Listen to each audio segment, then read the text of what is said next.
పరిశుద్ధ గ్రంథం బైబిల్లో నుండి మొదటిగా సామెతల గ్రంథం 10వ అధ్యాయం 7వ వచనం అందరం చదువుకుందామండి. మొదటిగా సామెతల గ్రంథం 10వ అధ్యాయం 7వ వచనం. Proverb chapter 10 verse 7. All together reading. అందరం చదువుకుందాం. నీతిమంతుని జ్ఞాపకం చేసుకున్నట ఆశీర్వాదకరము అగు, భక్తిహీనుల పేరు అసహ్యత పుట్టించును. తర్వాత మరి దేవుని వాక్యంలో 1 తిమోతి పత్రిక 1 తిమోతి చాప్టర్ 3, 1 తిమోతి రాసిన పత్రిక 3వ అధ్యాయం, తిమోతికి రాసిన మొదటి పత్రిక 3వ అధ్యాయం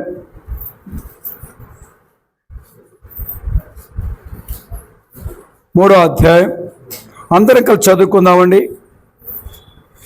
14, 15 వచనాలు. శీఘ్రముగా నీ యొద్ద కొత్తను నిరీక్షించున్నాను, అయినను నేను ఆలస్యం చేసిన దేవుని మందిరంలో అనగా జీవంగల దేవుని సంఘములో జనులలాగా ప్రవర్తింపాలను అది నీకు తెలియవలనని ఈ సంగతులు నీకు వ్రాయొచ్చున్నాను. ఆ సంఘము సత్యమునకు స్తంభమును ఆధారమునై ఉన్నది. చాలు. తర్వాత తీతుకు రాసిన పత్రిక టైటస్ చాప్టర్ 2, తీతుకు రాసిన పత్రిక 1 నుండి 10 వచనాలు చదువుకుందాం. 1 నుండి 10 వచనాలు మార్చి చదువుకుందాం. నీవు హితబోధకు అనుకూలమైన సంగతులను బోధించుము. వృద్ధులను, మితానుభవం గలవారును, మానులను, స్వస్థబుద్ధి గలవారును, విశ్వాస ప్రేమ సవాసమైనను లోపం లేని వారు ఉండవాలని. అలాగనే వృద్ధ స్త్రీలు కొండగత్తెలను మిగుల మద్యపానస్థితి ఉండక ప్రవర్తన ఎందు భయభక్తులు గలవారై ఉండవాలని. దేవుని వాక్యం దూషింపడుకున్నట్లు యవన స్త్రీలు తమ భర్తలకు లోబడి ఉండి తమ భర్తలను శిష్యులను ప్రేమించేవారును, స్వస్థబుద్ధి గలవారును, పవిత్రులను, ఇంట ఉండి పని చేసుకునే వారును, మంచివారినై ఉండవాలని బుద్ధి చెప్పుచు మంచి ఉపదేశం చేయవారినై ఉండవాలని బోధించుము.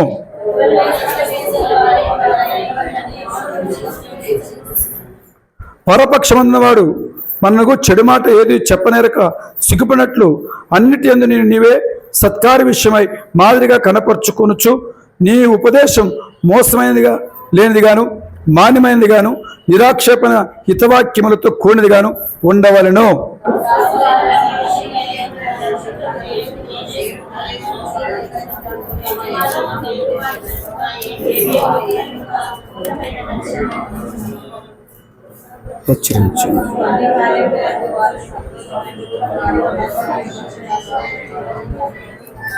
చాలండి. ప్రభు సాయం కోరికే చిన్న ప్రార్థన చేసుకుందాం. ప్రేమగల తండ్రి, పరిశుద్ధమైన దేవ, ఈ ఉదయకాలన మమ్మల్ని సజ్జులు మేలుకొల్పారు, వారి బాటలో సహాయపడుతూ వచ్చారు. మా ప్రభాని మహిమ కొరకై, మా ప్రభాని పిలిబిడలు ప్రార్థన చేసిన మేరకు, మా ప్రభాని కనిపెట్టిన మేరకు, మా ప్రభా ఈ 17th ప్రభా సెప్టెంబర్ మా ప్రభా తండ్రి భక్సింగ్ గారికి జ్ఞాపకం చేసుకొని కృతజ్ఞత చెల్లించేవారేమో గాను, అదే సమయంలో ప్రభా తండ్రి బిడ తండ్రి మరి మా ప్రభా మహిమదాస్కు 2వ కుమార్తె నూతన సంవత్సరాలు ప్రవేశ సందర్భముగా నేను గణపరచడానికి ఇచ్చిన కుర్బాటి నీకు స్తోత్రాలు చెల్లిస్తున్నా. దీవించండి, గొప్ప కార్యం జరిగించండి. మా ప్రభా ఈ మొదటి సెషన్లో సహాయపడి మీరు మహిమ పొందమని యేసుక్రీస్తును స్తుతించి వేడుకుంటున్నాం తండ్రి, ఆమేన్. ప్రియమైన దేవుని పిల్లలారా, ఈ భాగంలో మనం చదువుకున్న భాగంలో నీతిమంతుని జ్ఞాపకం చేసుకున్నట ఏమంట ఆశీర్వాదకరమును. ఎప్పుడు ఆశీర్వాదకరంగా ఉంటుందంటే ఆయన మనం జ్ఞాపకం చేసుకున్నప్పుడు మనకు ఆశీర్వాదకరంగా చెప్తుంటుంది. కాబట్టి నీతిమంతుని జ్ఞాపకం చేసుకుంటే మన దైవజనుడు భక్సింగ్ గారు మరి ఎంతగానో మా ప్రభా మా ప్రియ సహోదరుడు తన నీతిని కనపరుస్తూ వచ్చాడు. అతను నీతిమంతుడిగా స్థాపించబడుతూ వచ్చాడు. ఎలా స్థాపించబడుతూ వచ్చాడంటే మొదటగా దేవుని వాక్యంలో గమనిస్తే చక్కటి మాట రాయబడి ఉంటాం. ఏం రాయబడిందంటే ఆ మనుషుడు ఒక మరి అన్యుడు. చెప్పాలంటే దైవజనుడు భక్సింగ్ గారు ప్రభుని ఎరక్క మునుపు అతడు హిందూ మతస్థుల్లో సిక్కు మతాలకు చెందినవాడు. మరి సిక్కు మతం చెందినవాడే మాత్రమే కాదు, కానీ తను ఇప్పుడు పాకిస్తాన్లో ఉంటుంది ఆ ప్రాంతం. ఇప్పుడు ఆయన జన్మించిన ఊరు పాకిస్తాన్లో ఉంటుంది, సర్గోదా అనే స్థలం. కాబట్టి అక్కడ ఆయన పుట్టాడు. పుట్టినప్పుడే వాళ్ళ తల్లిదండ్రులకి ఆయన గురించి జాతకం చూపిస్తేనంట ఈయన గొప్ప భక్తులైతేనని ముందుగానే తెలుసు. అయితే ఈ సన్యాసం పుచ్చుకొని పోతారని చెప్పని చాలా జాగ్రత్తగా పెంచుకుంటూ వచ్చింది వాళ్ళ తల్లి. ఎంతో జాగ్రత్త పెట్టుకుంటూ వచ్చింది. కానీ అయితే మరి తన జీవితంలో దేవుని ప్రాణాలకు తప్పిపోలే. తర్వాత ఏమంటే స్కూల్ ఏజ్కి వచ్చేటప్పటికి స్కూల్లో చేర్పిస్తే స్కూల్లో చక్కగా చదువుతున్న మిషనరీ స్కూల్లో చేర్పించారు. అది క్రైస్తవ మిషనరీ స్కూల్లోనే. కాబట్టి క్రైస్తవ మిషనరీ స్కూల్లో అప్పుడు ఉన్నాయి కాబట్టి వాటిలో చేర్పిస్తూ వచ్చారు. కాబట్టి చేర్పిస్తే అక్కడ ఏం నేర్చుకున్నాడంటే తను అల్లరిగా తిరగడం, తర్వాత మరి భక్తి అనేది కలిగి ఉంటాడు. ఆ భక్తి క్రైస్తవం అంటే మాత్రం ఇష్టపడేవాడు కాదు. అంటే యేసుప్రభు అన్నా యేసుప్రభు పిల్లలన్నా వానికి ఏమాత్రం ఇష్టపడేది కాదు. ఒకసారి బైబిల్ కన్నా వానికి ఇస్తే, కొత్త బైబిల్ లెదర్ బైబిల్ ఇస్తే ఆ బైబిల్ ఏం చేశాడంట, మరి అట్టలు బాగున్నాయని చెప్పిన అట్టలు తీసిపెట్టుకొని ఆ బైబిల్ అంతా చించి పడేసినాడు. అంటే దాని గ్రహింపు లేక మరి ఇదేదో మత సంబంధమైంది అనుకొని తీసేసినవాడు. అయితే తన మరి చదువు అయిపోయిన తర్వాత ఉన్నత చదువు కొరకై ఫారిన్కి పోవాల్సి వచ్చింది. ఫారిన్కి పోవాల్సి వస్తే లండన్లో చదవాల్సి వచ్చింది. కాబట్టి పిల్లరా లండన్లో చదివినప్పుడు కెనడాలో కూడా మళ్ళీ హైయర్ స్టడీస్కి వెళ్తున్నారు. మరి లండన్లో చదివేటప్పుడు చదువు పూర్తయింది. అక్కడ పోయిన తర్వాత అలవాట్లన్నీ మారిపోయాయి. కెనడాకి వెళ్తున్న సమయంలో మరి ఆ షిప్లో వెళ్తారు. అప్పుడు విమానాలు ఉండేవి కావు, ఎయిర్ప్లేన్స్ లేవు, కేవలం షిప్లో కొన్ని రోజులు పడతాయి. ఆ కొన్ని రోజులు పడితే ఆ షిప్లో అతను వెళ్తున్నప్పుడు మరి ఆరాధన కార్యక్రమం ఆ షిప్లో జరుగుతూ ఉంటుంది. మరి అతను అప్పటికే అలవాట్లన్నీ నేర్చేసుకున్నాడు. ఏం అలవాట్లు? మరి వాళ్ళ అన్య పాశ్చాత్య అలవాట్లు, సిగరెట్ నేర్చుకున్నాడు. తర్వాత సినిమాలు, వినోదాలు అన్నీ నేర్చుకున్నాడు. తర్వాత మరి ఆ కెనడా దేశానికి వెళ్ళి మరి చదవడానికి వెళ్తున్నప్పుడు మరి తను ప్రాజెక్ట్ వర్క్ మీద వెళ్తున్నప్పుడు మరి ఆ వర్షిప్ కొరకై కూడుకున్న స్థలానికి వెళ్ళాడు. అక్కడ సందర్భంలో దేవుని వాక్యం అందిస్తున్నప్పుడు తను ఎంతగానో తాకబడుతూ వచ్చాడు. నువ్వే ఆ మనుషుడివి, పాపివి, నువ్వే ఆ పాపివి, నువ్వు చెడుల వాటిని బానిసైన వ్యక్తి నువ్వే అని చెప్పని సంధిస్తున్నప్పుడు దేవుడు అతను సంధించాడు. తెలియకోకుండానే మీటింగ్ అంతా అయిపోయింది. అందరూ వెళ్ళిపోతా ఉన్నారు. ఆ సమయంలో ఇంకా ఏడ్చుకుంటూ నిలబడినాడు. అంటే నేను ఇంత దౌర్భాగ్యుడినా, నేను ఇంత దుర్మార్గుడినా, ఇంతగా నన్ను దేవుడు దర్శిస్తాడు, నా పాపాలు కూడా దేవుడు క్షమించేస్తాడా, క్షమించడానికి ఇంత రక్తం కార్చాడా అని పశ్చాత్తాపడుతూ సరి చేసుకుంటూ వచ్చాడు. రక్షణ పొందాడు. మరి అక్కడ పోయిన తర్వాత చాలా కష్టాలు అనుభవించాడు. ఎంత కష్టం అంటే తల్లిదండ్రుల దగ్గర నుంచి మరి పైసలు రావడం ఆగిపోయింది. ఆ పరిస్థితుల్లో ప్రభుని యేసుక్రీస్తు ఈయనకి జీవనం గడవడం కష్టంగా ఉంటా ఉంది. మరి ఆ పరిస్థితుల్లో మరి దేవుడు ఎంతగా ప్రేమించాడంటే అక్కడున్న వారు ఒక ఇండియన్స్ డాక్టర్స్ అక్కడికి వస్తుంటే వాళ్ళందరికీ మరి చక్కగా మరి వంట చేసేవాళ్ళు కావాలి. ఎవరైనా ఉన్నారా వంట చేసేవారంటే ఎప్పుడో చిన్నపిల్లప్పుడు వాళ్ళ అమ్మ దగ్గర నేర్చుకున్న కొద్దిపాటి వంట చేసేసా అలవాటు. వాళ్ళ అమ్మ దగ్గర ఉల్లికాయలు కోసి అన్నీ వేసి చూస్తూ వచ్చారు. ఆ ప్రకారంగా ఇప్పుడు దేవుడిని నమ్ముకొని ఆ వంట ప్రారంభిస్తే అద్భుత రీతిగా ఏ 5 స్టార్ల హోటల్లో లేని మరి శ్రేష్టమైన భోజనాన్ని ఆ రోజు దైవజన భక్సింగ్ గారు చేస్తే అలాగా ఆయన అక్కలు తీర్చబడతా వచ్చాయి. అలాగే దేవుడు పోషిస్తూ వచ్చాడు.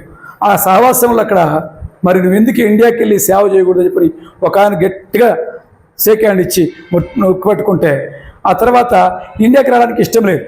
అయితే మరి ఇట్లాగట్లంత కష్టపడి పని చేసి అంత అయిపోయిన తర్వాత తను ఇండియాకి రావడానికి దేవుడు ద్వారం తెరిచాడు.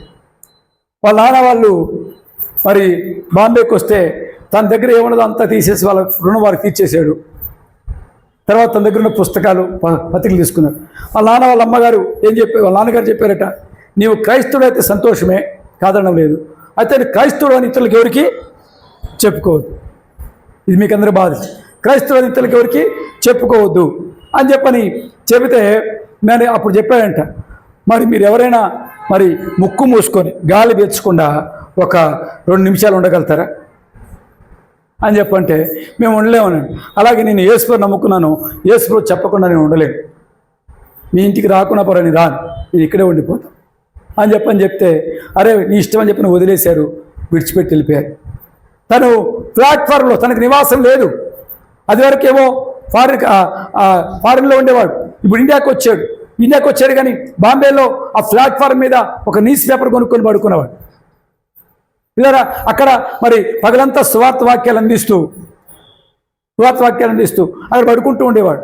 అలా కాలక్షేపం కొన్ని రోజులు అయిపోయిన తర్వాత మరి కొంతమంది మరి క్రైస్తవులు తోడయ్యారు. కరాచీ ప్రాంతంలో ఎక్కడో ఎంత మంచి సేవ చేస్తూ వచ్చారు నార్త్ ఇండియా. అందరూ కలిసి చేస్తున్న సమయంలో ఒక దేవుడు మాట్లాడుతూ వచ్చాయంట. ఏం మాట్లాడుతూ వచ్చాడు, నీవు ఒక రోజంతా ప్రయాసపడుతున్నారు, టీ నీళ్ళు కూడా లేదంట. ఏం లేదంట, మనకు టీ అంటే లెక్కేలే, ఎవరన్నా వస్తే టీయే ఇస్తాం ఫస్ట్, లేకపోతే నీళ్ళన్నా ఇస్తాం, మంచినీళ్ళ చెట్టు టీ ఇస్తారు. కాబట్టి ప్రయాసపడ్డాడు, ఉదయకాలం మొదలుకొని సాయంకాలం వరకు స్వార్థలను పంచిపెట్టాడు. అంతా అయిపోయిన తర్వాత రాత్రి అలసిపోయి ఇంటికి వస్తే తన ఇదే మరి సహోదరుల దగ్గరికి వస్తే అప్పుడు ప్రభువా టీ నీళ్ళ కూడా లేదు కదా, ఏంటి సంగతి అని చెప్పని ప్రభు దగ్గర విచారించాడు. నన్ను సేవించమన్నావు కదా ఏంటి అని చెప్పని ప్రభుని అడిగితే, నన్ను అడిగి చేసినావు నువ్వు సేవ అన్నాడు. ఏమంట, నన్ను అడిగి పని చేసినావా అన్నాడు. అంటే ఏంటి ప్రభా, నీ సేవే కదా, ఇన్ని పుస్తకాలు అమ్మేశాను, పంచిపెట్టాను, నీ సువార్త చేయమన్నావు, పేదలకు ఎంతో పరిచయం చేశాను ప్రభా, లాస్ట్కి తేనీరు కూడా లేకపోతే ఎంత బాధకరం అంటే అప్పుడు అంట, నువ్వు చేసేదంతా నడిగి చేసావా. చాలామంది ఈనాడు అడగకుండానే వాళ్ళ స్వార్థం కొరకే వెళ్ళిపోతూ ఉన్నారు. ఆ కారణం బట్టే జీవితాల్లో నష్టపోతూ ఉన్నారు, మరి కుటుంబాలుగా నష్టపోతున్నారు, దేవుని సేవలో కలవరాలు తీసుకొస్తున్నారు.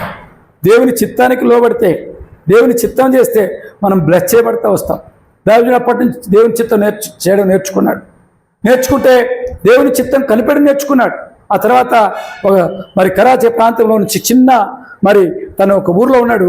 ఆ ఊర్లో కరాచీ ప్రాంతంలో నుంచి కొంచెం ఇప్పుడు మాది టాయిలెట్ ఉండేట్టుగా అప్పుడు అందరూ ఎట్లా పోయేవాళ్ళు, చెంబు పట్టుకొని బయటికి పోయేవాళ్ళు.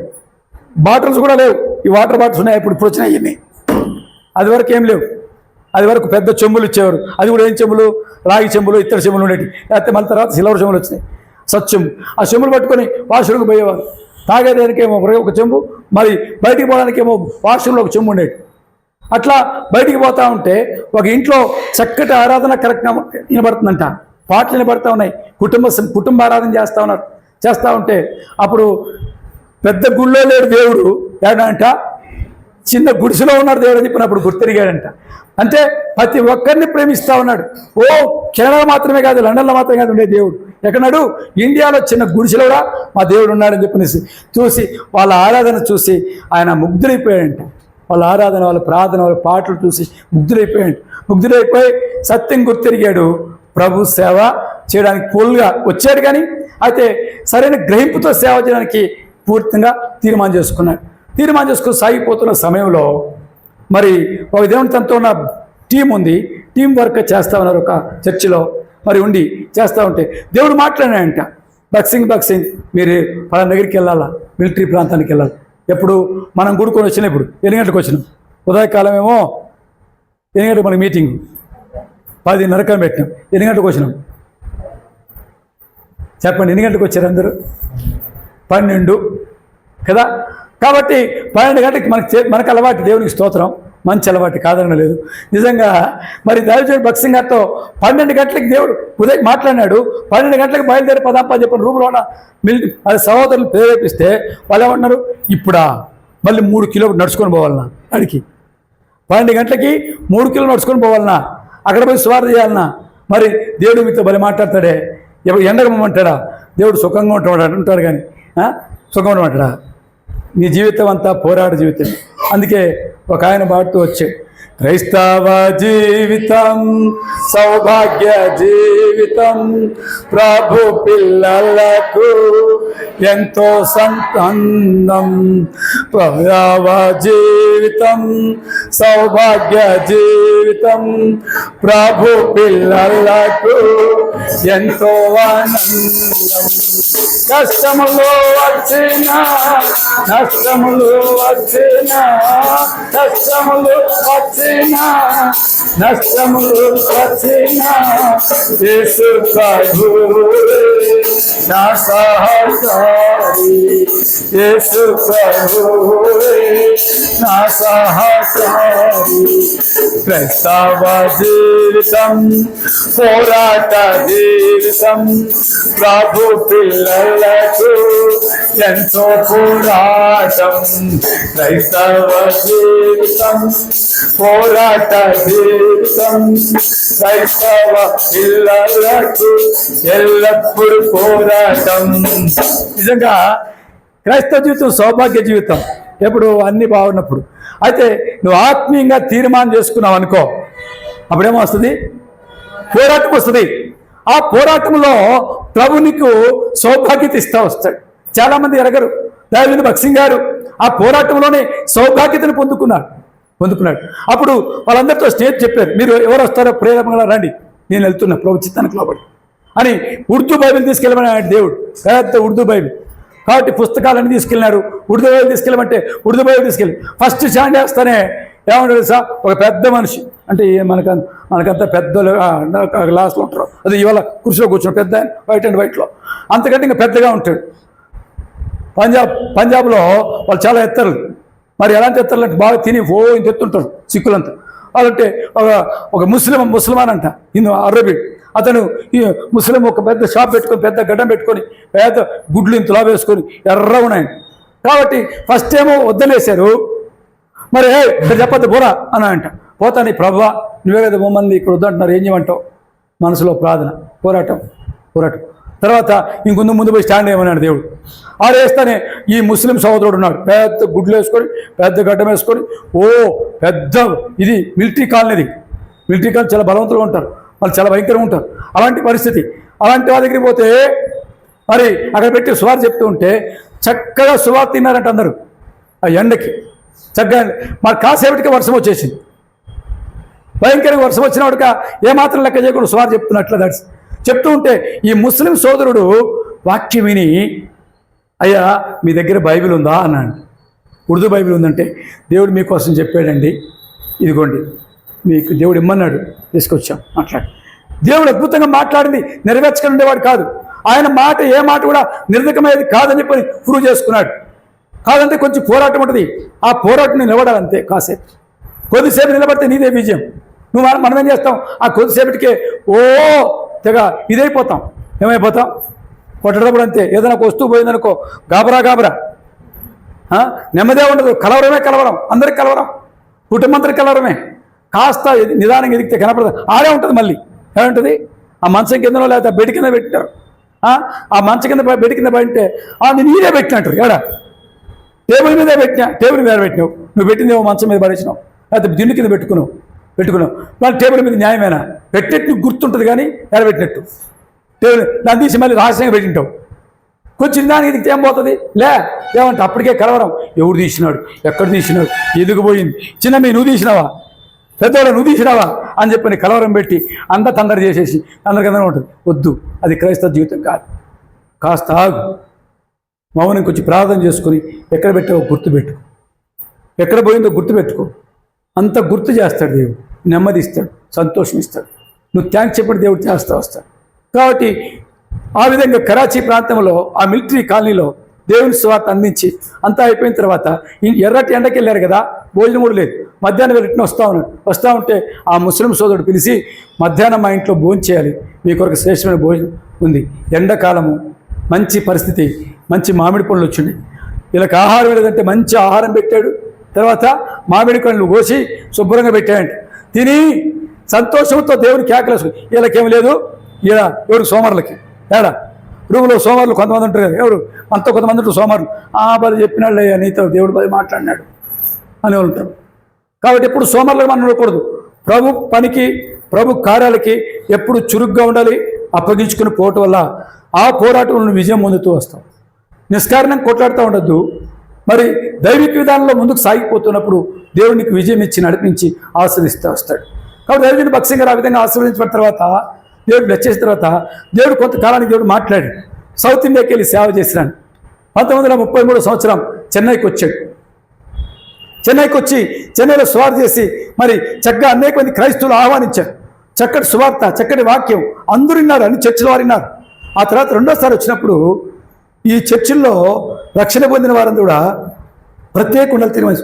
తిరిగి రెండోసారి మరి 35వ సంవత్సరాలకు వచ్చేటప్పటికి దేవుడు దర్శిస్తూ వచ్చాడు. కాబట్టి దర్శిస్తే అప్పుడు భయంకర పోరాటం వాళ్ళ జీవితంలో. ఎంత పోరాటం అంటే ఎవరు రానిలే, ఏం మిషన్ వారు లోపలికి ఆహ్వానం. ఈడు వచ్చి కదా మా కలవరం పెట్టాను అనుకుంటున్నారు. వాళ్ళు ఏదో మత సంబంధంగా కొత్త నిబంధన సంగతి చెప్తున్నారు. కానీ మరి బైబిల్ గ్రంథం పూర్తి చెప్పిన వాడు ఎవరంటే భక్సింగ్ గారు. బైబిల్ ప్రతి ఒక్కరి చేత ఉండాలని చెప్పి బోధించాడు అంటే భక్సింగ్ గారు. కాబట్టి అలాగే చక్కగా బైబిల్ గ్రంథం చేత ఉన్నట్లుగా చూపిస్తావచ్చు. అది వరకు ఓన్లీ పాస్టర్ల దగ్గర కూడా కాదు, పాస్టర్ దగ్గర బుక్ ఉంటుంది అంతే. పెద్ద పెద్ద నాయకులు, పోపుల దగ్గర, వాళ్ళ దగ్గర మాత్రమే ఉండేది పెద్ద బైబిల్, ఫుల్ బైబిల్. మిగతా బైబిల్ ఇంటి దగ్గర ఉండేది కాదు. అలాంటిది ప్రతి ఒక్కరి చేత బైబిల్ ఉండాలని చెప్పని బైబిల్ సొసైటీలో బైబిల్ అన్ని అమ్ముకోనట్లుగా దేవుడు దైవజనుడు భక్త్ సింగ్ గారిని వాడుకున్నాడు. కాన్వకేషన్ పిల్లల గొప్ప గొప్ప కార్యాలు జరిగిస్తూ వచ్చాడు. జరిగించిన ఆ పరిచర్యలో మనం కూడా వెలిగించబడ్డాం, ధన్యులం. తర్వాత హైదరాబాద్కి ఎలా మినిస్ట్రీ వచ్చిందంటే, మరి ఆ చెన్నైలోనే ఒక హాస్పిటల్ కోసమని ఒక ఆయన పోతే అన్నారు కారణం బట్టి, మరి ఒక కోమటి ఆయన మరి పోతే, అయ్యా మీరు ఇక్కడ ఎందుకు ఉండడం, మా దగ్గరికి వస్తే మా దగ్గర మేము గొప్ప సేవ ఉంది అంటే, అట్లా ఆయన మరి చెన్నై నుండి పొద్దుటూరు, తిరుపతి తర్వాత పొద్దుటూరు తర్వాత ఇలాగా చేసుకుంటూ వచ్చాడు. చిత్తూరు ప్రాంతం చేసుకుంటా పరిచయం చేసుకుంటా హైదరాబాద్కి వస్తే, హైదరాబాద్లో చిన్న లాలాగూడ దగ్గర చిన్న ఒక దాంట్లో ఆరంభించి అక్కడి నుంచి ఏలీంకి వచ్చాడు, ఏలీం నుంచి హెబ్రోన్కి వచ్చాడు. అలాగే సేవ ఆరంభించాడు. హెబ్రోన్లో దాదాపు మరి 5 దశాబ్దాలు చక్కగా సేవ కొనసాగిస్తూ వచ్చారు. వేరే చెన్నై నుండి మరి సాగింది, మరి ఓల్డ్ ప్రపంచంతరికి ఇక్కడి నుంచి సేవ వెళ్ళిపోయింది.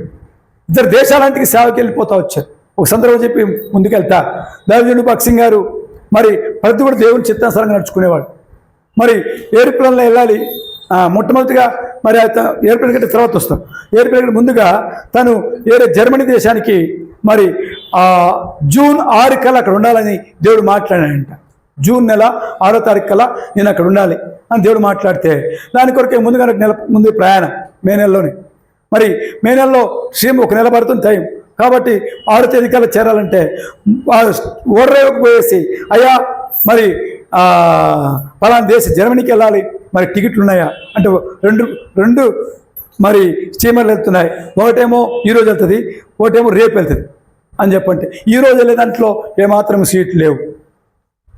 దేవుడు ఈరోజు వెళ్ళే స్టీమరా అక్కడ పోయేటప్పటికి అడిగి పోయేటప్పటికి 6వ తేదీ చేరుతుంది.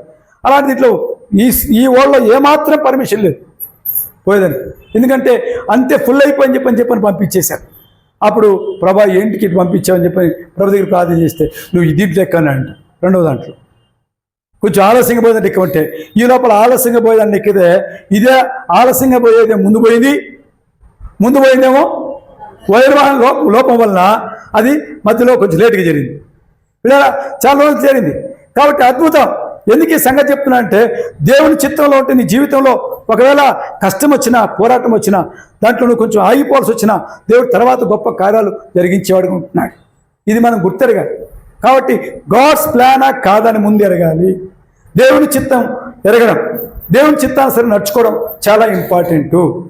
దాని కొరకే మనకి ఏం కలిగి ఉండాలా? దేవుని చిత్తం నీకు నాకు తెలియజేయబడాలంటే మనము తీతుకు రాసిన పత్రికలో కొన్ని కొత్త సంగతులు చదువుకున్నాం. చూడండి, దేవుని పిల్లలకు మనము ఆత్మీయ దేవుని చిత్తం ఎరిగే వారంగా, దేవుని కొరకై జీవించే వారంగా ఉండాలంటే ఆడు రాస్తా వస్తాడు. ఏం రాస్తాడు చూడండి, చదవండి. 1వ వచనం నుండి చదవండి. 2వ అధ్యాయం 1వ వచనం నుండి. ఏలైనగా వృద్ధులు అంటున్నాడు. ఎందుకంటే వృద్ధులు ఈ లోకరీతికి ఎత్తుకుంటే ఎలా ఉంటారంటే పసిపిల్లలాగా ఉంటారు. అంత గొనిగేవారుగా, సనిగేవారుగా, మరి పెద్దానికి ఇసుక్కునేవారుగా, చిన్నపిల్లలాగా ప్రవర్తిస్తూ ఉంటారు పెద్దోళ్ళు అయితే బైబిల్లో వృద్ధులు అంటే ఎవరో తెలుసా? ఆత్మీయంగా ఎదిగిన వారు. ఎవరంట? ఆత్మీయంగా ఎదిగిన వారు. ప్రియమైన దేవుని పిల్లలారా, మరి బాధికుల ప్రియులారా, పరిచారకులారా, సేవకులారా, మీరు ఒక స్థితికి వచ్చిన తర్వాత వారు ఎలాంటి వారంటే పెద్దవారు కలిగిన లక్షణాలు ఇక్కడ చెప్తా వస్తాడు. మరి దైవజనుడు భక్త్ సింగ్ గారు ఆత్మీయుల యొక్క లక్షణాల గురించి మాట్లాడుతూ ఇక్కడ అంటాడు. ఏమంటాడు? చదువమ్మా. ఒకటి చెప్పుకుంటూ వస్తాం అక్క. మొట్టమొదటిగా మితానుభవం గలవారు. ఏం గలవాలంట?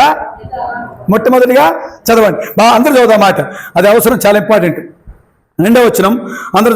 ఏలైనగా వృద్ధులు మితానుభవం గలవారును, మాన్యులను, స్వస్థబుద్ధి గలవారును, విశ్వాస ప్రేమల సహవాసమును లోపం లేని వారే ఉండవాలని, అలాగే వృద్ధ స్త్రీలు కొండగత్తలను మిగుల మద్యపాన ఉండక ప్రవర్తన యందు భయభక్తుల వారి ఉండవాలని దేవుని వాక్యం దూషింపడుకుంటుంది.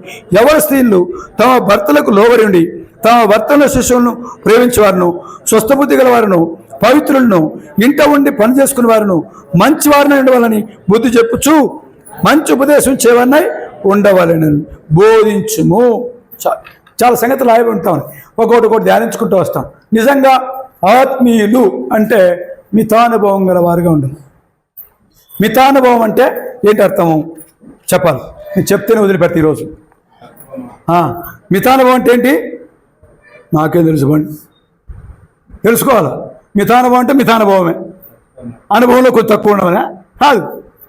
ఇక్కడ రాయబడి ఉంటా ఉంది, ఆశా నిగ్రహం గల వారికి ఉండదు. ఏ నిగ్రహము? ఆశా నిగ్రహం. మితానుభవం అంటే ఆశ లేదని ఎవరు ఉండరా?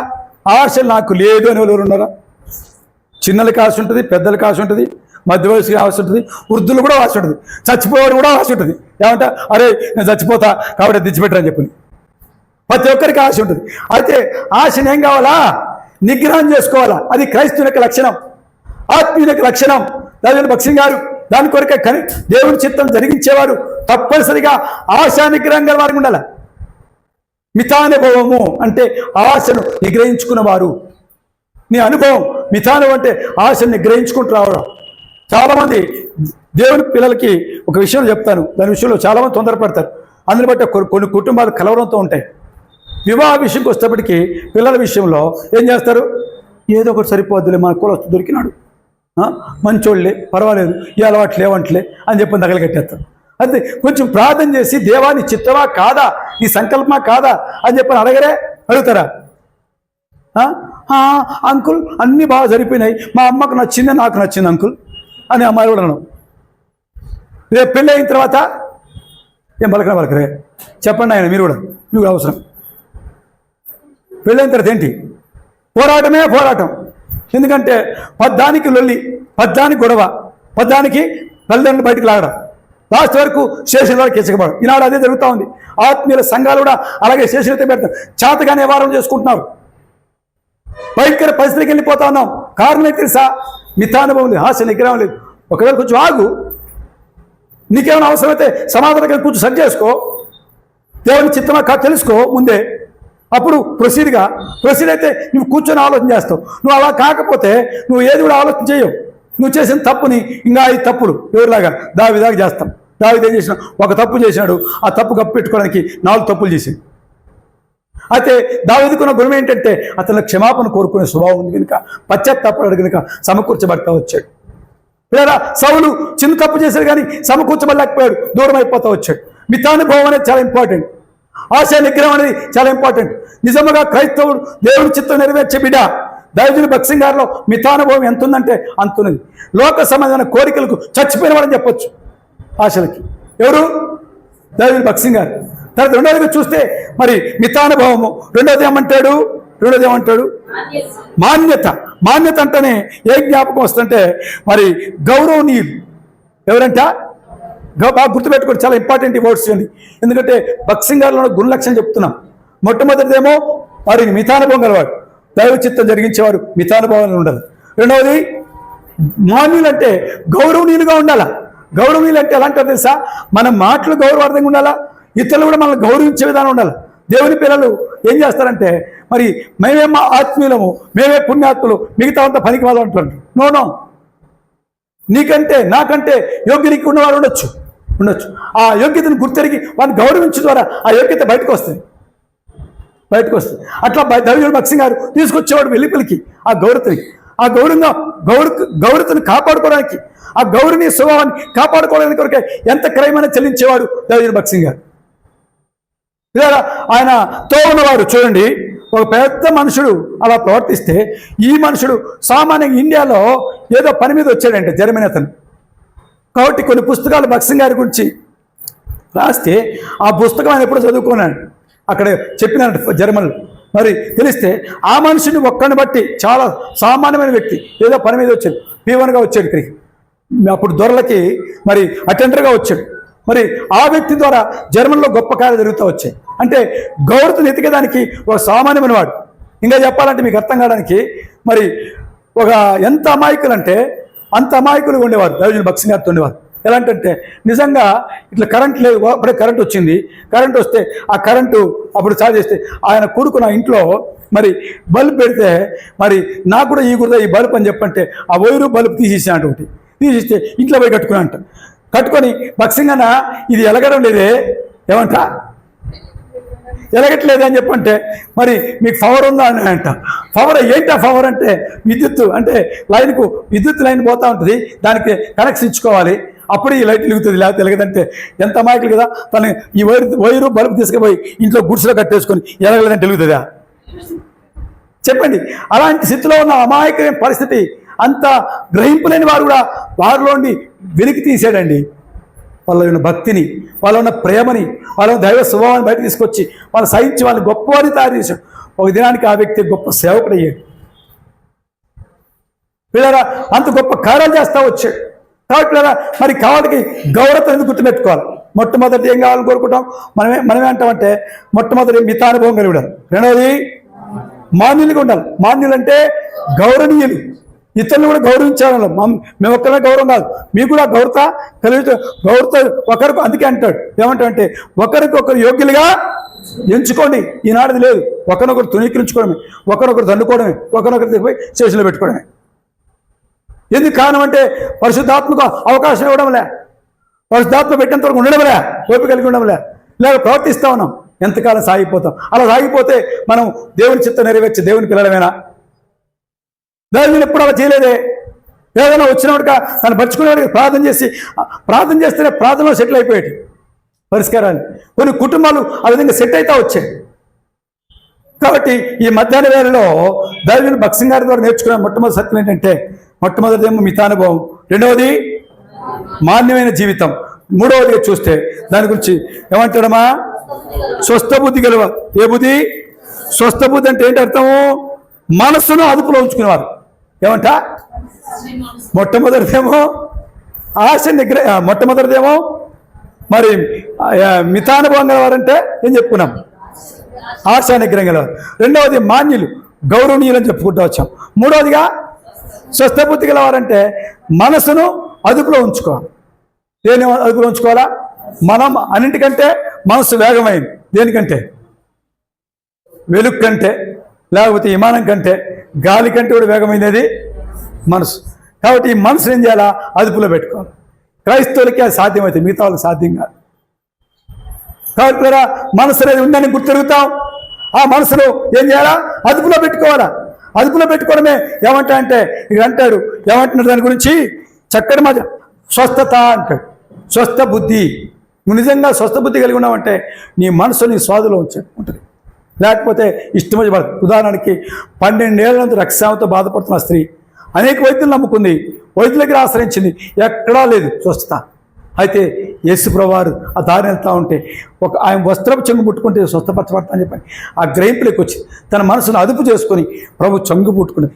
ఎవరు తెలీదా యేసు ప్రభు అద్భుతాలు చేస్తున్నాడని? తెలుసు. అయితే పోలా ఈ రోగం బాగాదనుకుంటా వచ్చింది.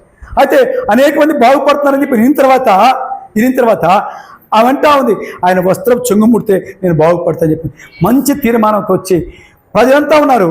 కేవలం వస్త్రపు చెంగు మాత్రమే ముట్టని ఏమైపోయింది?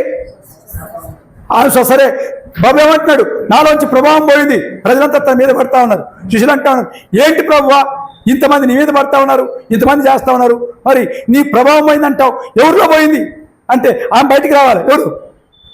స్వస్థపరచబడిన ఆమె, స్వస్థ బుద్ధి పొందిన ఆమె బయటికి రావాలి. బయటకు వచ్చి అయ్యా నేను 12 ఏళ్ల నుంచి రక్తస్రావంతో బాధపడుతున్నా, అనేక వైద్యులు నమ్ముకున్నా, డబ్బంతా వేయపరుచుకున్నా, ఎక్కడ నాకు స్వస్థత కలగల.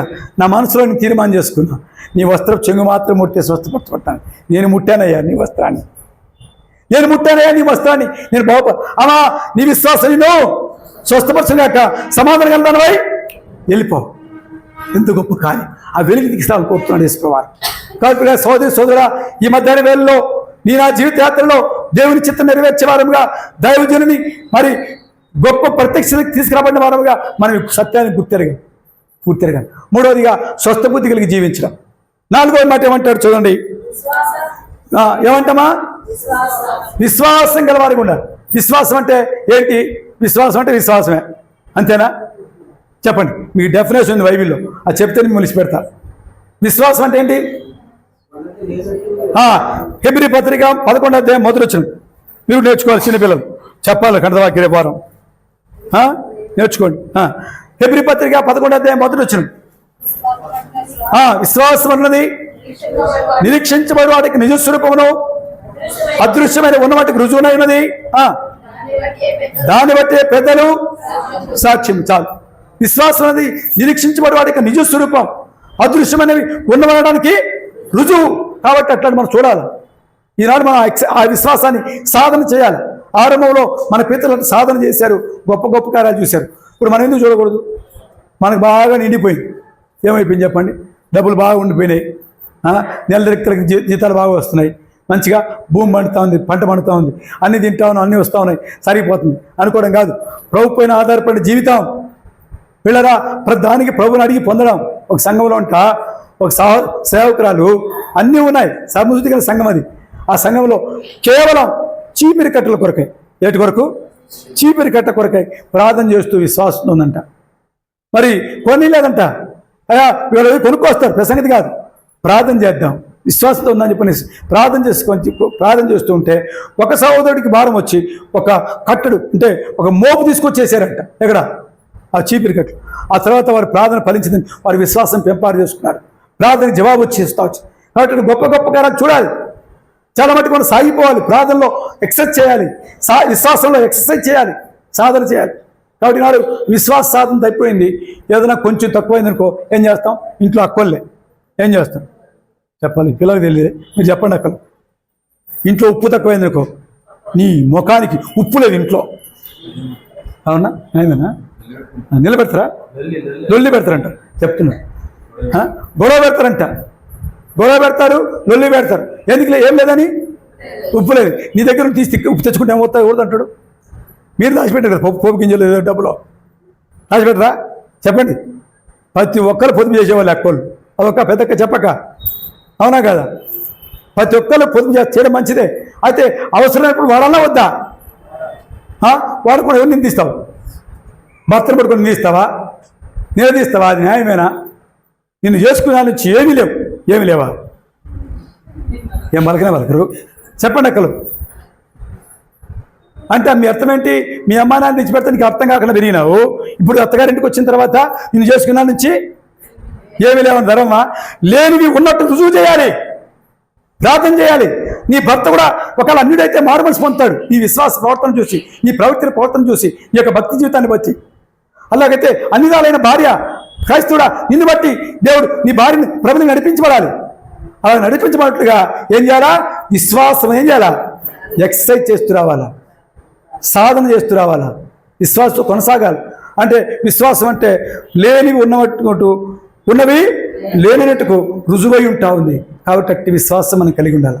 అట్టి విశ్వాసం పిల్లలు కూడా నేర్పాలా. వెంటనే ఏం చేయాలి? ఈ అమ్మాయి పెన్సిల్ అడుగుతుంది, అడిగితే ఏం చేయాలమ్మా? వీళ్ళమ్మ మీ అమ్మ ఎవరు?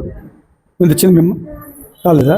ఓపో మీ ఆయన అడుగుతాను, వాళ్ళ ఆయన అడిగింది అనుకో, వాళ్ళ ఆయన ఏం చేయాలంటే తీసేయాలనా? లే, ప్రార్థన చేస్తాం బిడ్డ కూర్చో అని చెప్పని నేర్పాలి. దానికి విశ్వాసం పైన మరి ప్రభు పైన ఆధారపడి నేర్పాలి. ప్రార్థన చేద్దాం.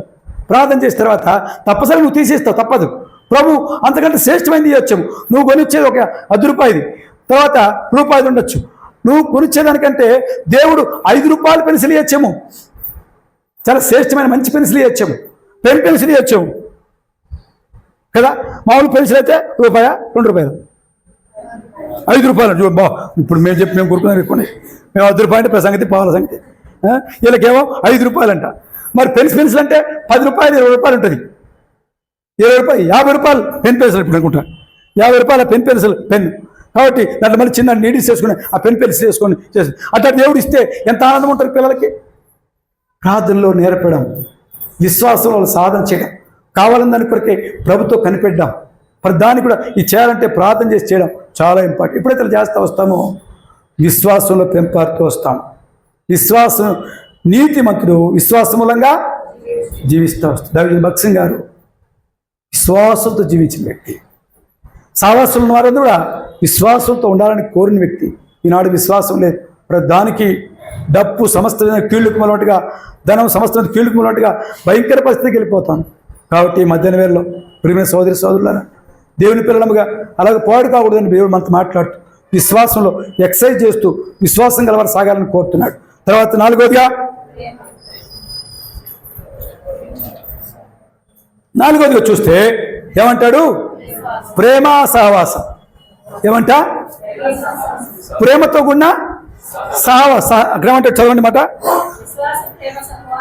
విశ్వాస, ప్రేమ, సహవాసం. తర్వాత చూద్దాం. కాబట్టి ప్రేమను గురించి చూద్దాం. ప్రేమను గురించి చూస్తే దేవుని ప్రేమ ఎలాంటిదంటే అగాపే ప్రేమ. ప్రేమ అంటే మీరు అనుకుంటారు అమ్మాయిల అబ్బాయిలు ప్రేమించుకునే ప్రేమ, తల్లిదండ్రులు పిల్లల మీద చూపే ప్రేమ కాదు దేవుని ప్రేమ. దేవుని ప్రేమ అంటే నిస్వార్థమైన ప్రేమ. నిస్వార్థ ప్రేమ. ఆ ప్రేమలో కపటం లేదు. నిష్కపటమైన ప్రేమ, నిస్వార్థమైన ప్రేమ. అక్కడ ఆ ప్రేమలో మరి ఏమాత్రం కొరత లేదు. ప్రేమ డంబంగా ప్రవర్తించదు. ప్రేమ మరి అమర్యాదగా నడవదు. ప్రేమ అపకారంలో తలంచుకో. చదవండి 1 కొరింథీ పత్రిక 13వ అధ్యాయంలో మరి 4వ వచనం కూడా చదవండి. చదవయ్య. ప్రేమ మచ్చరపడదు, ప్రేమ డంబంగా ప్రవర్తించదు, అది ఉప్పొంగదు, అమర్యాదగా నడవదు, స్వప్రయోజనం విచారించుకోనదు, త్వరగా కోప్పడదు, అపకారం మనసులో ఉంచుకొనదు, దుర్నీతి విషయమై సంతోషింపగా సత్యమైన సంతోషించును, అన్నిటిని తాడుకొను, అన్నిటినీ నమ్మును, అన్నిటినీ నిరీక్షించును, అన్నిటినీ ఓర్చును. ప్రేమ శాశ్వత కాలమును, ప్రవచనములను నిర్తికములగును, భాషలను నిలిచిపోవును, జ్ఞానమైనను నిర్తికమగును. మనము కొంతమట్టుకు ఎరుగుదము, కొంతమట్టుకు ప్రవచించున్నాము. పూర్ణమైనది వచ్చినప్పుడు పూర్ణము కానిది నిర్ధకమగును. నేను పిల్లవాడిని ఉంటుని, తలంచితిని, పిల్లవాడిని యోచించుని. ఇప్పుడు పెద్దవాడిని అయినాను, పిల్లవాడిని చేష్టలు మానివేస్తుని. ఇప్పుడు అద్దంలో చూసినట్లు చూసినగా చూస్తున్నాను. అప్పుడు ముఖాముఖ ఎంత గొప్పదని కదా. ఒక దినమున మనం ఆత్మీయంగా ఎదిగే కొలది ప్రభుని ముఖాముఖగా చూస్తూ వస్తాం. దైవజనుడు ముఖాముఖగా చూడడానికి వెళ్ళిపోయాడు.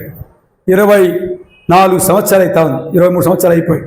కాబట్టి లేదా మరి 24 సంవత్సరాలు మనం చూస్తాం, ప్రవేశించాలంటున్నాం.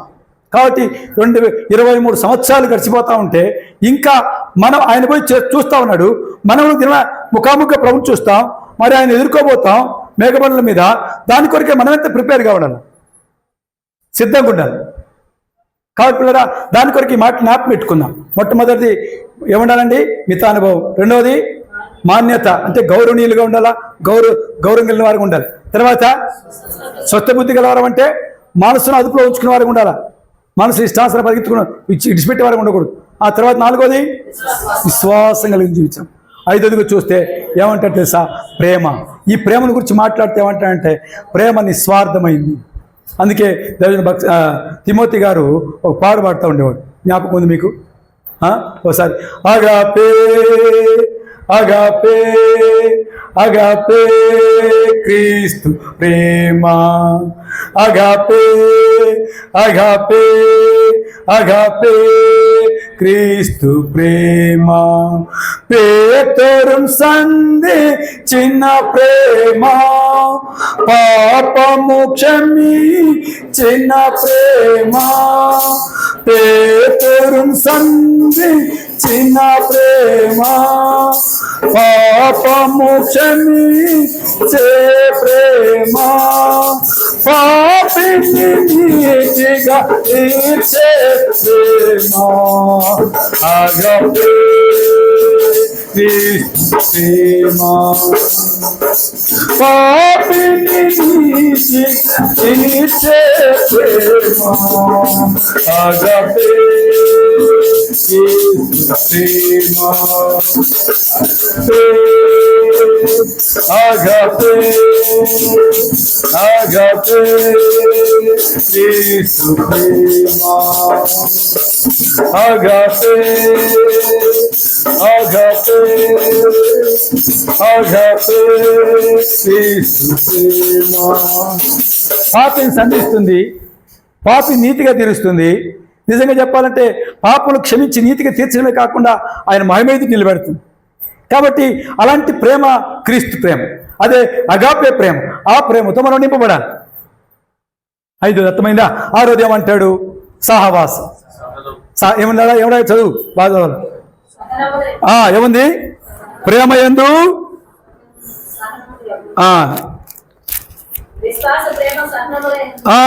విశ్వాస ప్రేమ సహనము లేదు. కాబట్టి ఓర్పు ఉండాలి. కాబట్టి దేవుని వాటిలో చూస్తే ఈ సహనం అనేది చాలా ఇంపార్టెంట్. ఇది మనం గమనించితే ప్రేమ వచ్చేసి 5వ అనుకుంటే 6వదికి చూస్తే సహనం. ఎంత సహనం అంటే నిజంగా ఇండియన్స్ సహనం ఉందంట కానీ ఆ సహనం సరైనది కాదంట. భారతీయులకు ఓర్పు అనేది ఉంది, అయితే ఆ ఓర్పు సరైనది కాదు. ఎందుకు సరైనది కాదు? నువ్వు దేని విషయంలో ఓర్పు కలిగి ఉండాలి, దాని విషయంలో కలిగి ఉండవు. కలిగి ఉన్న దాని కొరకు కలిగి ఉంటావు. లోక సంబంధమైన చూడండి, మరి మన ఇండియన్స్ ఎంత ఇది అంటే ఆరంభ దినాల్లో మరి భర్తతోడ ఒకవేళ భర్త చనిపోయాడు అనుకోండి, భర్తతోడ భార్య కూడా చనిపోవాలి, సజీవ దానం చేయబడదు అని చెప్పని దాని కొరకే భార్య స్త్రీ కూడా ఎంత ఓర్చుకునేదంటే ఆ మంటలకు ఓర్చుకుని తగలబడి కూడా ఇష్టపడుతుండేది. అయితే సత్యం కాదని చెప్పేసి మరి బైబిల్లో చెప్పడం లేదనేసి దేవుడు అలాంటి కోరడం లేదని చెప్పేసి ఏం చేశాడు? మరి విలియం కేరీ కొంతమంది భక్తులైన వారు నిలబడి సత్యాన్ని చూపించారు. అంటే సతీ సహన గమనం అనే ఆ భయంకరమైన మరి ఆచారాన్ని రూపుమాపాడేసి గవర్నమెంట్ని ఒప్పించేసి. కాబట్టి విలియం కేరీ మరి రాజా రామ్మోహన్ రాయ్ ఇద్దరు కలుసుకొని మన ఇండియాలో ఈ సతీ సహనం అనేది దాన్ని మాన్పేశారు. భర్త చచ్చిపోతే బతికున్న భార్య ఎందుకు కావాలండి? దాని కూడా చచ్చిపోవడం కూడా ఇష్టపడతారు కానీ అసలైన దేవుని రాజ్యానికి ఇష్టపడరు. అంతే కదమ్మా. నేను బట్టే కుందేలికి 3 కాలని పడుకుంటారు కదా కొంతమంది. 3 కాలని సాధన చేస్తారు కానీ సత్యం తెలుసుకో తల్లి అంటే వింటారా? ఏం పలకరు. గ్రహించండి, దేవుని ప్రార్థించండి, దేవుని సత్యం తెలుసుకోండి. వినరే ప్రజలు కూడా ఓర్పు కలిగి ఉన్నా అని చెప్పంటారు, ఓర్పు కలిగి ఉన్నా అని చెప్పంటారు కానీ సరైన గ్రహింపు లేకుండా ప్రవర్తిస్తారు. ఎంత మూర్ఖంగా ప్రవర్తిస్తారంటే అంత మూర్ఖంగా వెళ్తూ ఉంటారు. కాబట్టి అలా వెళ్ళడం ఓర్పు కాదండి. దేవుడు చెప్పిన ప్రకారం కనిపెట్టుకో. నీ సహనము సకల జనులకు తెలియబడాలి అంటే దేవుని దగ్గర కనిపెడుతున్నాం. యోసేపు సహనం ఈ విషయంలో ఉండలేండి. యోసేపు సహనం ఎలాంటిదంటే నిజంగా చెప్పాలంటే 12 మంది ఒకే తండ్రి కుమారులు. అయితే యోసేపు ఏం చేశాడు? దర్శనం పొందాడు, కలభావాన్ని తెలుసుకున్నాడు. తన తండ్రికి చెప్పాడు, తల్లికి చెప్పాడు, అలాగే తండ్రికి చెప్పాడు, అన్నదమ్ములకు చెప్పాడు, అందరికి చెప్పాడు. ఇది సంగతి అని చెప్పిన తర్వాత పిల్లలు గుర్తుపెట్టుకోండి, మరి ఈ మనుషునికి శ్రమ వచ్చింది. ఎంత శ్రమ వచ్చింది? తోబుట్టులే అంటే అన్నదమ్ములే ఏం చేశారు? వాడిని కొట్టి గుంతలో పడేస్తారు, వస్త్రం బీక్కొని. కాబట్టి మరి వస్త్రం బీక్కొని గుంతలో పడేయడమే కాకుండా మరి తిరిగి అమ్మేస్తారు ఇస్మాయిల్కి. నోరు తెరవలే. తర్వాత ఇస్మాయిల్కి అమ్మేసిన తర్వాత ఇస్మాయిల్ తీసుకుపోయి పోతిఫర్కి అమ్మేస్తారు.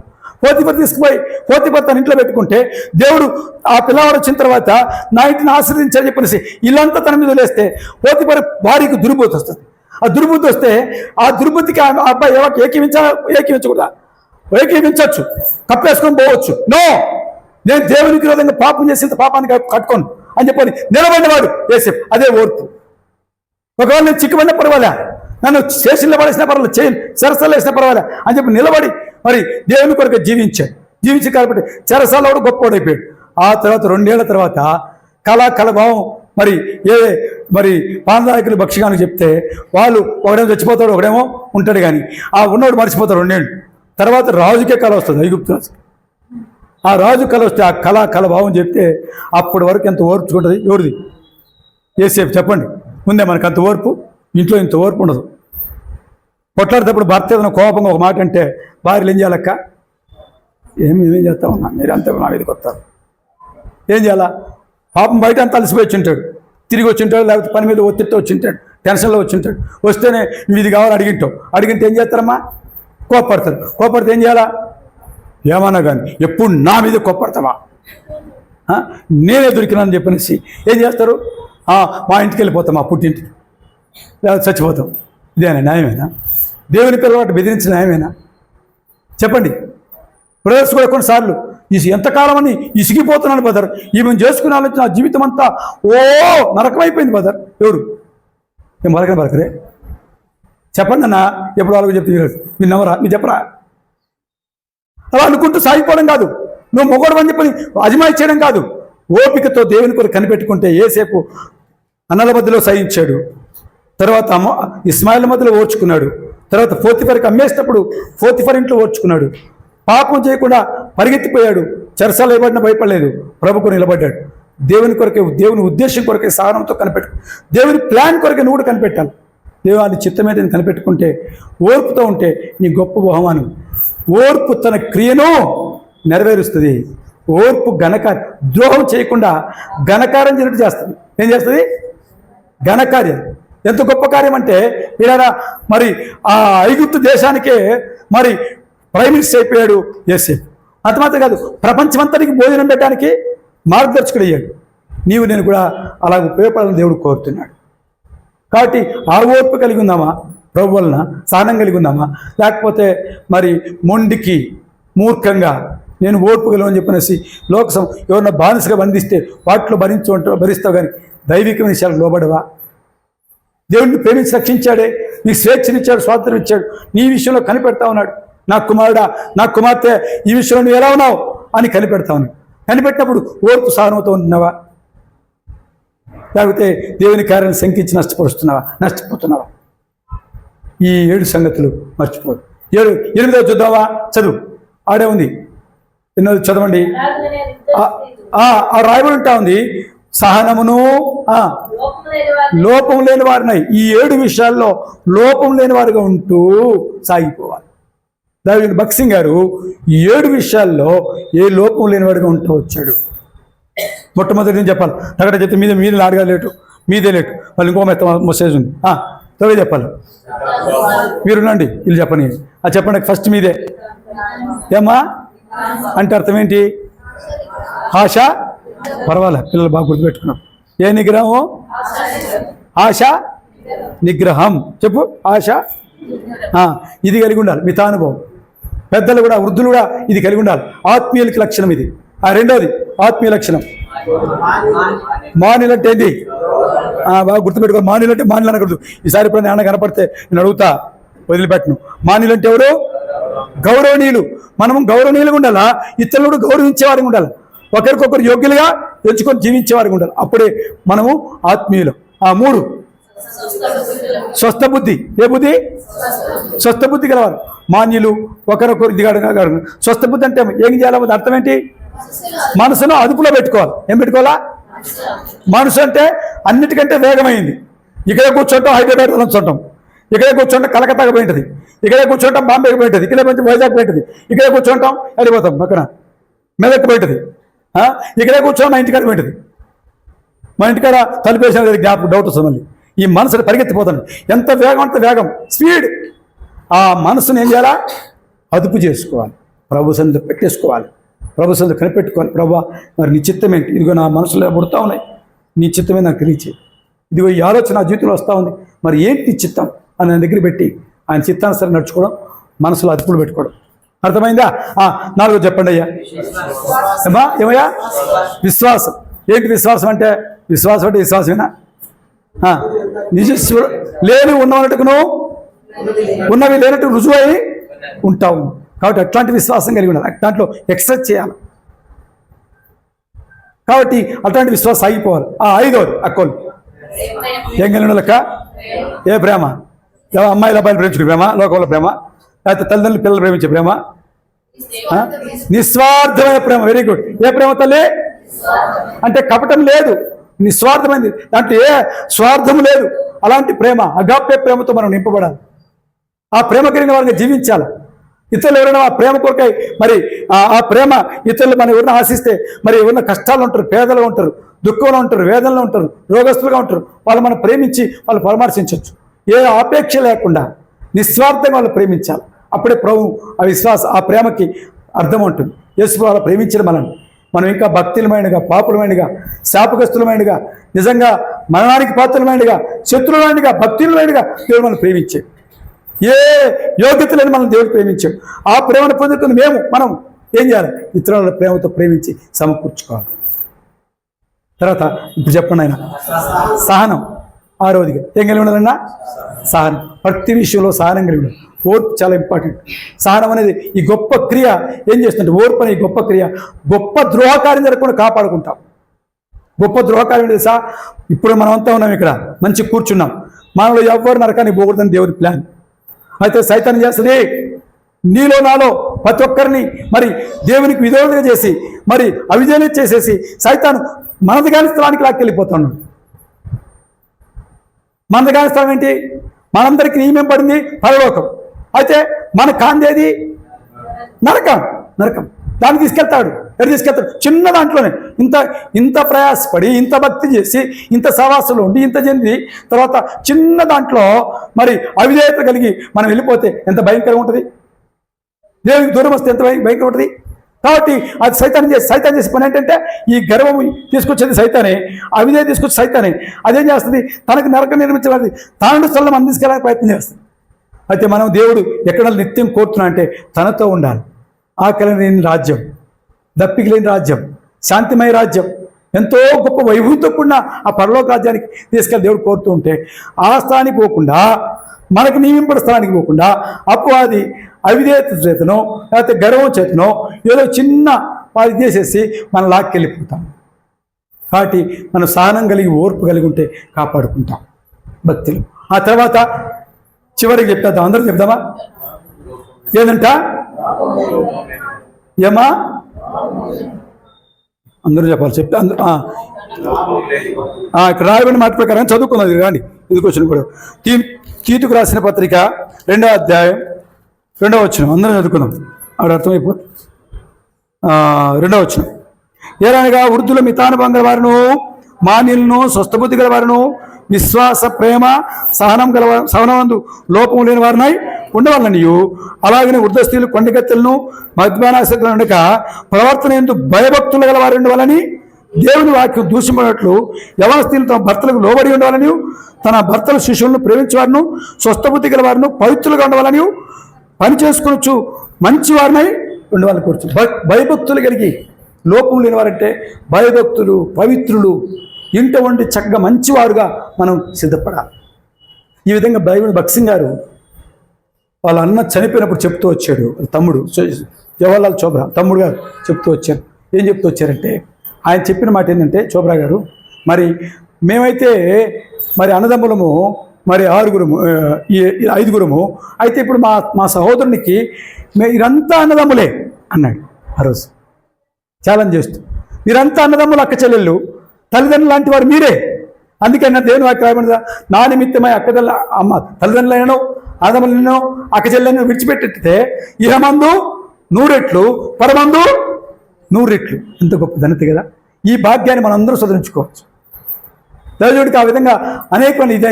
ఈనాడు మన పిల్లలు తరం వారు వస్తున్నారు. ఆయన తరం వారి కాకుండా ఆయన పిల్లల తరం, ఆయన పిల్లల తరం అన్నవారిని మనం ఉన్నాం.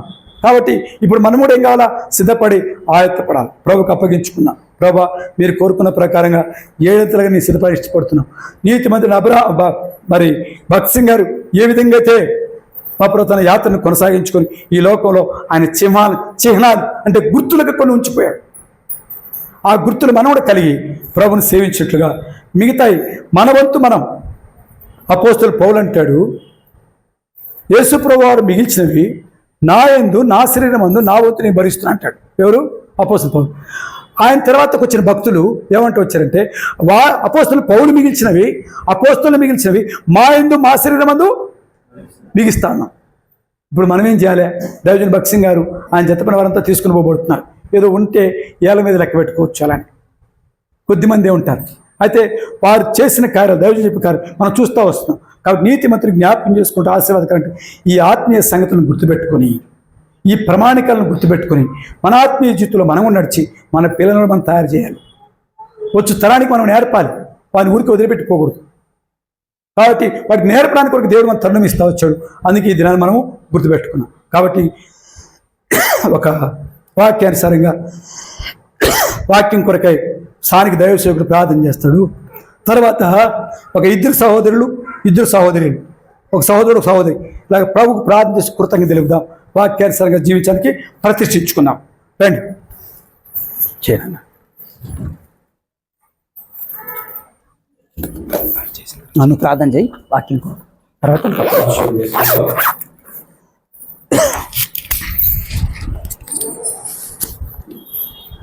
తలలో ఉంచినట్లయితే ప్రార్థన చేసుకుందాం.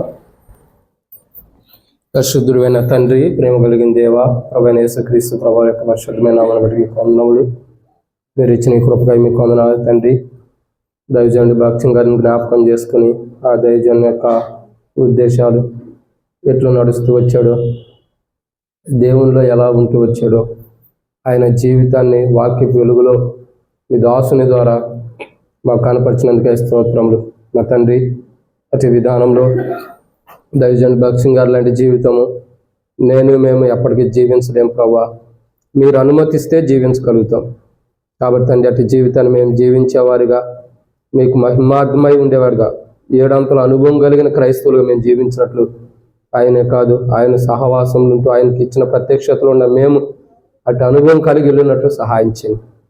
ఇచ్చినటువంటి వాక్యమును పరలోకుల్ని మీరు అనుమతించిన మీ పరిశుద్ధాత్మ అభిషేకము నడిపంపుగా స్తోత్రము చెల్లిస్తూ మీ దాసును కూడా దీవించమని, ముందున్న బర్త్డే మీటింగు అన్ని కూడికలు కూడా దీవెనకరంగా చేయమని మీకు అప్పచెబుతూ చేరి వచ్చిన వారందరూ కూడా దీవించమని, ఈ వాక్యాన్ని అంతా దీవించమని ప్రభువైన యేసుక్రీస్తు నామమున పేరిట విశ్వాసంతో ప్రార్థించి స్తుతించి అడిగి పెట్టుకుంటాను తండ్రి. ఆమేన్. ఒక సహోదరుడు సహోదరి చేయండి, క్లుప్తంగా చేయండి తీసుకుంటే